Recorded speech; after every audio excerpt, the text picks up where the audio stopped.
Hari ini, saya nak masak nasi goreng bunga kantan. Mula-mula, kita kisar halus bahan-bahan. Cili padi, bawang putih, bawang merah, lengkuas, bunga kantan dan serai. Kisar sampai betul-betul halus supaya semua rasa sekata bila ditumis nanti. Seterusnya, panaskan minyak zaitun dalam kuali.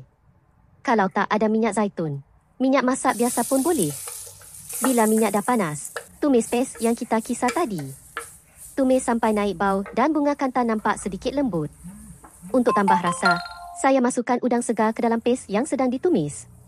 Sebenarnya, saya ada lebihan sambal udang dari semalam, jadi saya terus campurkan sekali. Kalau anda ada sambal lebihan macam ni, boleh juga gunakan tak membazir dan tambah rasa. Dan saya tambah garam untuk rasa. Akhir sekali, masukkan nasi putih. Guna nasi sejuk atau nasi semalam lebih bagus supaya nasi tak hancur masa digoreng. Gaul rata semua bahan sampai nasi sebati dengan pes. Bila semuanya dah rata dan nasi panas, siap untuk dihidang.